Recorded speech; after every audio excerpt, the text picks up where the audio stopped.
Bonjour à tous. Écoutez, moi je vais essayer de voir ce que je vais pouvoir vous ajouter en plus de France. Déjà, je voulais je vais peut-être répondre d'emblée à la question, comme ça sera peut-être, ça sera déjà une première solution. Pour qui a été pensé le RGPD? Alors je vous dis tout de suite, tout de go, c'est pour les personnes concernées par les traitements. C'est-à-dire qu'en fait, ce règlement a été pensé vraiment pour protéger, pour renforcer le droit des personnes. Et elle a, notamment pour justement être sûre que ce droit des personnes était respecté, elle a renforcé aussi les obligations des responsables de traitement et des sous-traitants.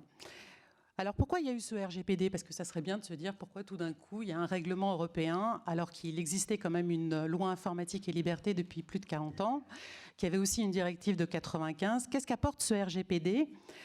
Tout à l'heure, monsieur le sénateur a parlé d'un règlement avec de nombreux articles, oui, applicables au droit national.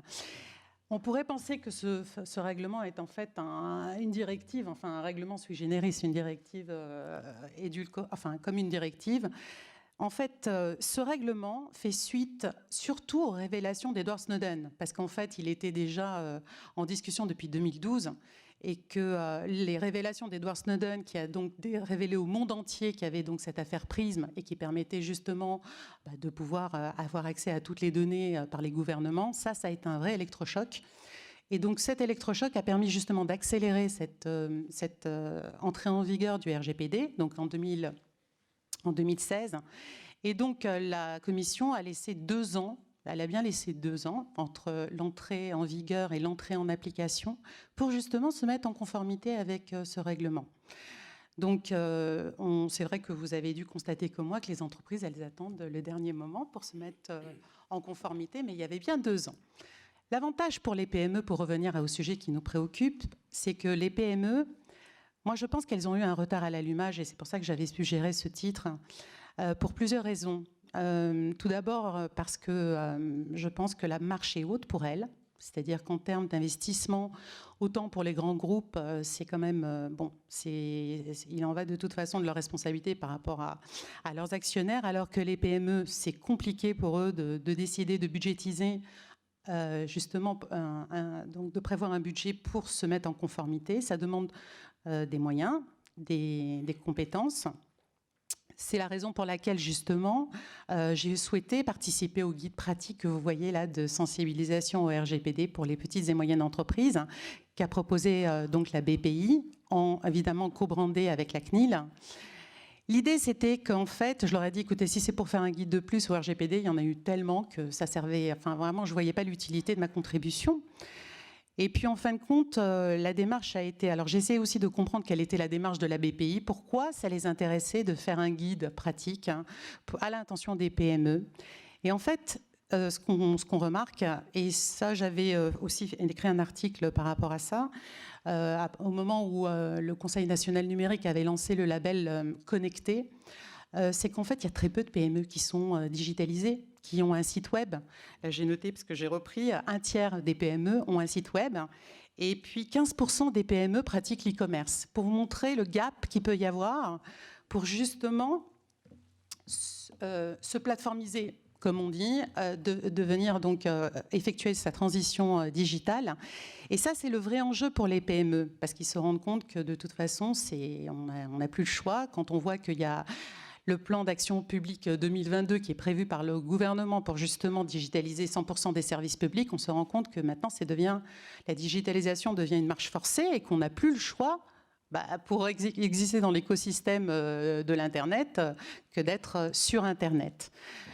En fait, à mon avis, donc, le RGPD, et donc c'est comme ça que l'a compris la BPI France, c'est qu'en fait le RGPD est un bon moyen justement pour effectuer la digitalisation des entreprises, du fait que justement ils vont devoir repenser leur gouvernance des données, donc casser les silos, mettre tout à plat, et donc ça va leur permettre justement d'amorcer cette plateformisation.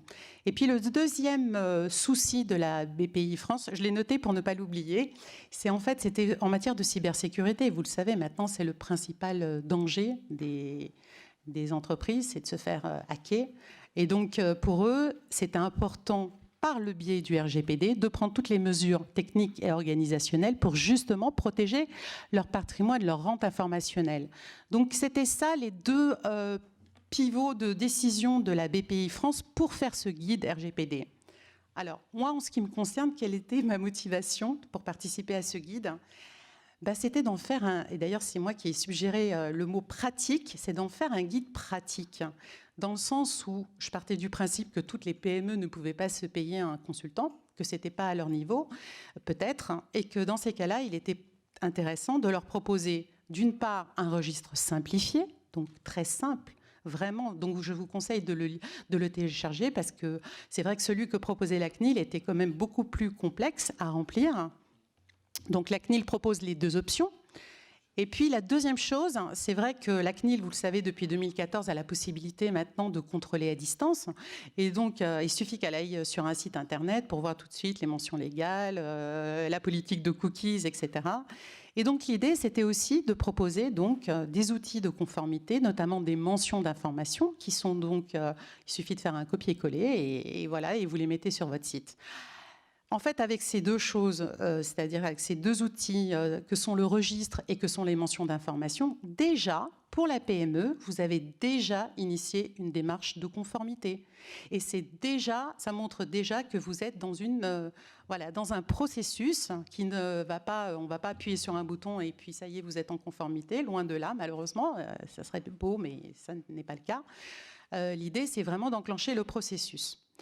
Alors, ce que je voulais dire à propos des PME, parce que pour ne pas oublier, je voulais dire que c'est vrai que les PME, je voulais intervenir sur justement le chapitre PME, parce qu'elles sont souvent des sous-traitants pour les grands groupes, et que pour moi, les sous-traitants sont vraiment les acteurs qui montent en pole position.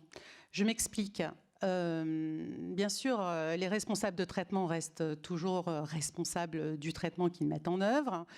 Ils peuvent être associés à d'autres responsables de traitement pour mettre en œuvre un traitement, mais en même temps, ils font souvent appel à des sous-traitants qui doivent agir normalement pour le compte de leur responsable de traitement et sur instruction documentée. La seule chose, c'est que les sous-traitants, on leur a aussi donné des obligations spécifiques. Et si elles ne respectent pas ces obligations spécifiques qui sont listées dans l'article 28 du règlement, elles risquent d'avoir des très très gros problèmes. Je vous donne un exemple, on l'a vu dans l'actualité, il y avait la société Hertz par exemple qui avait fait appel à un sous-traitant et qui avait eu une violation de données.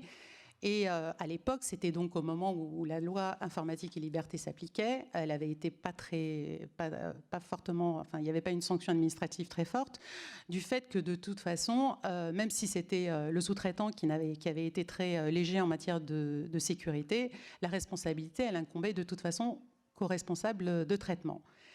Avec le RGPD, un changement de programme, c'est-à-dire que le responsable de traitement et le sous-traitant, en cas de violation de données, sont responsables, surtout s'il arrive à démontrer que le sous-traitant n'a pas respecté soit ses instructions, soit ses obligations. Donc ça change radicalement. Et c'est pour ça que les PME, si elles ne veulent pas s'exclure de leur écosystème, elles sont obligées de se mettre en conformité avec le règlement. Parce que sinon, les fonctions achats des grands groupes, elles vont choisir uniquement des PME qui seront en conformité avec le règlement, pour ne pas justement porter la responsabilité sur la société qui sera forcément la plus solvable.